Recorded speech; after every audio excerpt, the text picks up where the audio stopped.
Hello दोस्तों, welcome to Ekana academy. हमें नवीन Yadav Ekana academy में आप सभी लोगों का स्वागत करता हूं। आज का हमारा विषय है डीएलएड फोर्थ सेमेस्टर सामाजिक अध्ययन अति लघु उत्तरीय प्रश्न। इस वीडियो में हम अति लघु उत्तरीय प्रश्न के 40 क्वेश्चन लेके आए हैं जो आपके परीक्षा के लिए अति महत्वपूर्ण साबित होंगे। तो पूरा वीडियो देखिएगा। आइए क्वेश्चन को हम देखते हैं। अब क्वेश्चन नंबर पहला, दादा भाई नौरोजी कौन थे? तो दादा भाई नौरोजी उग्रवादी दल के नेता थे। इन्हें वयोवृद्ध पुरुष भी कहा जाता है।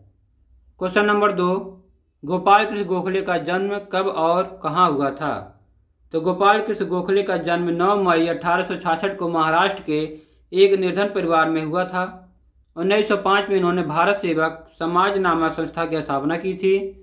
1915 ईस्वी में इनकी मृत्यु हो गई। Question number 3, Gandhi Irwin pact कब हुआ था? तो 4 मार्च 1931 को गांधी इरविन पैक्ट हुआ। इसके बाद गांधी जी ने सविनय अवज्ञा आंदोलन स्थगित कर दिया था। गांधी इरविन समझौता को दिल्ली समझौता के नाम से भी जाना जाता है। यह ध्यान दीजिएगा, गांधी इरविन समझौता को दिल्ली समझौता के नाम से भी जाना जाता है। ये इस आंसर पे भी ध्यान दीजिएगा।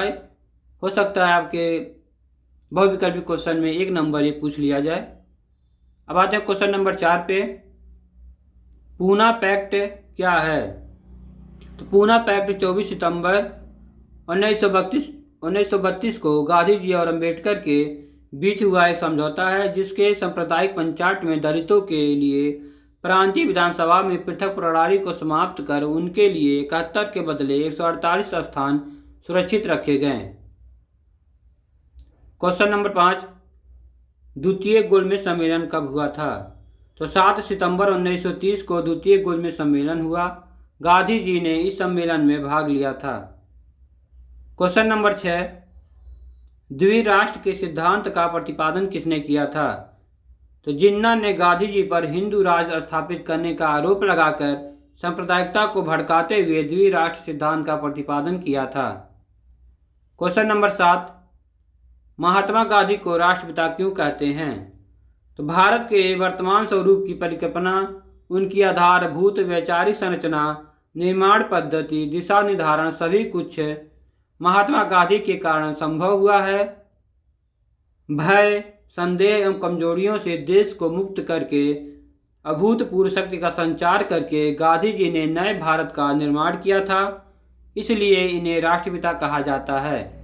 सर्वप्रथम इन्हें राष्ट्रपिता कहकर सुभाष चंद्र बोस ने संबोधित किया था। क्वेश्चन नंबर 8, सुभाष चंद्र बोस का जन्म कब और कहाँ हुआ था? तो सुभाष चंद्र बोस का जन्म 23 फरवरी 1897 ईस्वी को कटक उड़ीसा में हुआ था। क्वेश्चन नंबर 9, जनगणना 2011 के अनुसार भारत में स्त्री पुरुष अनुपात क्या था? तो जनगणना 2011 के अनुसार भारत में स्त्री पुरुष अनुपात 943 अनुपात 1000 था। क्वेश्चन नंबर 10, 2011 की जनगणना के अनुसार भारत में जनसंख्या का घनत्व क्या है? तो 382 व्यक्ति प्रति वर्ग किलोमीटर। क्वेश्चन नंबर 11, जनसंख्या की दृष्टि से विश्व में भारत का कौन सा स्थान है? तो जनसंख्या की दृष्टि से विश्व में भारत का स्थान दूसरा है। पहले स्थान पर चीन है। ये भी ध्यान दीजिएगा। क्वेश्चन नंबर 12, भारत में सर्वाधिक साक्षरता वाला राज्य कौन सा है? तो भारत में सर्वाधिक साक्षरता वाला राज्य केरल है। क्वेश्चन नंबर 13, निम्न राज्यों में से कम जनसंख्या घनत्व किस राज्य में है? तो सबसे कम जनसंख्या घनत्व अरुणाचल प्रदेश में है। क्वेश्चन नंबर 14, भारत में ग्रामीण जनसंख्या का प्रतिशत क्या है? तो भारत में ग्रामीण जनसंख्या का प्रतिशत 68.8% है। क्वेश्चन नंबर 15, किस राज्य में जनसंख्या घनत्व न्यूनतम पाया जाता है? तो राजस्थान में जनसंख्या घनत्व न्यूनतम पाया जाता है। क्वेश्चन नंबर 16, किस राज्य में महिला साक्षरता सर्वाधिक पाई जाती है? तो महिला साक्षरता सर्वाधिक केरल राज्य में पाया जाता है। क्वेश्चन नंबर 17, 2011 की जनगणना के अनुसार भारत में लिंगानुपात कितना है? तो 943। क्वेश्चन नंबर 18, वर्तमान में भारत में जन्म दर तथा मृत्यु दर प्रति हजार कितनी है? तो जन्म दर 21.8 प्रति हजार तथा मृत्यु दर 7.1 प्रति हजार है। क्वेश्चन नंबर 19, जनगणना 2011 के अनुसार भारत की साक्षरता दर कितनी है? तो 74.0 है। स्त्रियों की साक्षरता दर 64.6 तथा पुरुषों की साक्षरता दर 90.8 है। क्वेश्चन नंबर 20, जन्म दर किसे कहते हैं? तो प्रति हजार जनसंख्या पर जन्म लेने वाले बच्चों की संख्या को जन्म दर कहा जाता है। क्वेश्चन नंबर 21, मृत्यु दर किसे कहते हैं? तो प्रति हजार जनसंख्या पर जन्म लेकर अपना जीवन यापन कर मृत्यु प्राप्त करने वाले व्यक्तियों की संख्या से है। क्वेश्चन नंबर 22, अलीगढ़ मुस्लिम विश्वविद्यालय की स्थापना किसके द्वारा तथा कब हुई थी? तो सन 1875 ईस्वी में सर सैयद अहमद खां के द्वारा अलीगढ़ में मुस्लिम एंग्लो ओरिएंटल कॉलेज की स्थापना की गई थी, जो 1920 ईस्वी में अलीगढ़ मुस्लिम विश्वविद्यालय के रूप में स्थापित हो गया था। क्वेश्चन नंबर 23, भारतीय राष्ट्रीय कांग्रेस की स्थापना कब और किसने की थी? तो भारतीय राष्ट्रीय कांग्रेस की स्थापना ए.ओ. हुम ने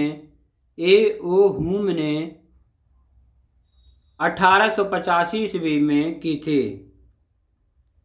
क्वेश्चन नंबर 24, भारत में राष्ट्रीय आंदोलन के नरम दल के 2 नेताओं के नाम बताइए। ये क्वेश्चन 2018 में पूछा गया है।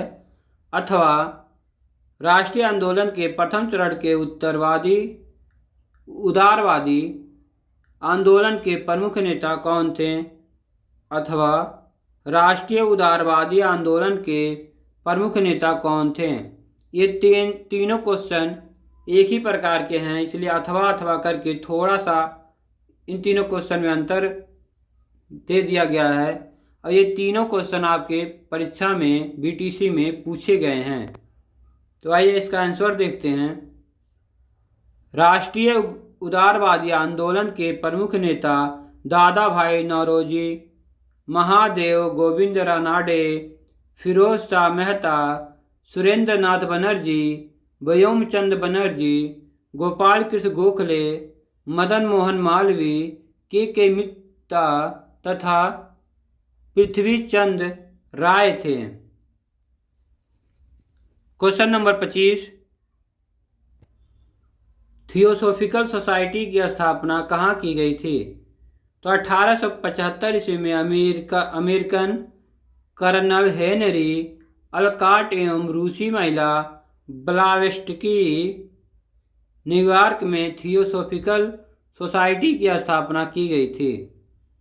क्वेश्चन नंबर 26, प्रार्थना समाज की स्थापना किस वर्ष हुई थी तथा इसके संस्थापक कौन थे? तो प्रार्थना समाज की स्थापना 1867 ईस्वी में हुई थी तथा इसके संस्थापक केशव चंद्र जी थे। क्वेश्चन नंबर 27, बनारस हिंदू विश्वविद्यालय की स्थापना कब हुई थी? तो बनारस हिंदू विश्वविद्यालय की स्थापना 1916 ईस्वी में हुआ था। इसके संस्थापक जो है मदन मोहन मालवीय के द्वारा हुआ था। क्वेश्चन नंबर 28, रोलेट एक्ट कब लागू किया गया था? तो 19 मार्च 1919 ईस्वी में रोलेट एक्ट लागू किया गया। इसके अनुसार किसी भी संदेहास्पद व्यक्ति को बिना मुकदमा चलाए गिरफ्तार किया जा सकता था तथा इसके विरुद्ध न कोई अपील, न कोई दलील, न कोई वकील किया जा सकता था। मतलब है कि रोलेट एक्ट जब हमारा पास हुआ था 19 मार्च 1919 को, तो इसके पास होने से हमारे जो स्वतंत्रता नेता थे उनके लिए बहुत ही दिक्कत का सामना करना पड़ा। इसमें यह हो गया था कि किसी भी व्यक्ति को बिना कोई रीजन बताए उसे कभी भी कहीं से भी गिरफ्तार किया जा सकता है। अब आइए क्वेश्चन नंबर 29 देखते हैं। जलियांवाला बाग हत्याकांड कब हुआ था? तो जलियांवाला बाग हत्याकांड 13 अप्रैल 1919 ईस्वी को अमृतसर में जलियांवाला बाग हत्याकांड हुआ था। डॉक्टर सत्यपाल और सैफुद्दीन किचलू की गिरफ्तारी के विरोध में हो रही जनसभा पर अंग्रेज जनरल डायर ने अंधाधुंध गोलियां चलवाई। जलियांवाला बाग हत्याकांड के विरोध में महात्मा गांधी ने केसर-ए-हिंद की उपाधि, जमनालाल बजाज ने राय बहादुर एवं रविन्द्रनाथ टैगोर ने सर की उपाधि वापस लौटा दी थी। जलियांवाला बाग हत्याकांड जब हुआ था तो उस समय उस बाग में जो है डॉक्टर सत्यपाल और सैफुद्दीन किचलू की गिरफ्तारी के विरोध में जनसभा चल रही थी और जनरल डायर ने वहां पर अंधाधुंध गोलियां चलवाई, जिससे कई हजारों की संख्या में लोग मारे गए। ये बेहद ही दुखदायक घटना घटी, जिसके वजह से महात्मा गांधी को बहुत ही दुख हुआ। उन्होंने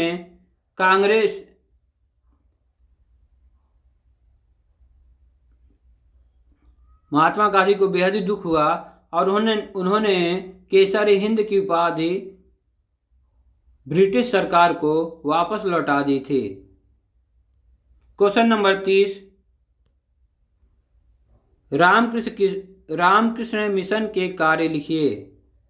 तो रामकृष्ण मिशन ने मानव जात की सराहनीय सेवा की थी। दूसरा कार्य, इस मिशन के माध्यम से देश भर में शिक्षा संस्थाओं की स्थापना की गई थी। देश विदेश में भारतीय संस्कृति का प्रचार किया गया था। क्वेश्चन नंबर 31, रोलेट एक्ट क्या था? तो रोलेट एक्ट ब्रिटिश संसद द्वारा पास किया गया एक कानून था। अब क्वेश्चन नंबर 32, असहयोग आंदोलन क्यों चलाया गया था? इसके क्या कारण थे? तो महात्मा गांधी ने 1 अगस्त 1920 को असहयोग आंदोलन चलाया था। इसके मुख्यतः 2 कारण थे। पहला, ब्रिटिश सरकार द्वारा लाए गए रोलेट एक्ट का विरोध करना।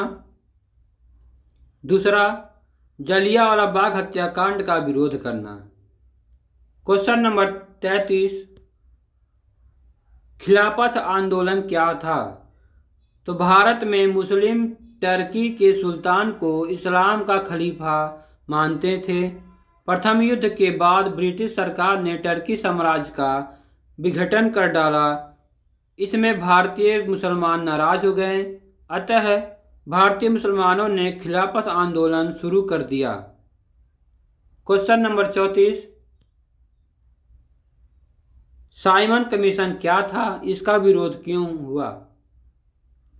तो 3 फरवरी 1927 ईस्वी साइमन कमीशन भारत आया था। इसे व्हाइट मैन कमीशन भी कहा जाता है।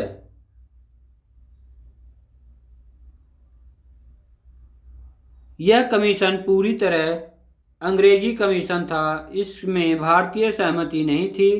फलतः कांग्रेस ने प्रस्ताव पारित कर इसके विरोध का निर्णय लिया। 30 अक्टूबर 1928 ईस्वी को लाहौर में साइमन कमीशन के विरुद्ध प्रदर्शन करते समय पुलिस की लाठी से लाला लाजपत राय घायल हो गए और बाद में उनकी मृत्यु हो गई थी। Question number 35,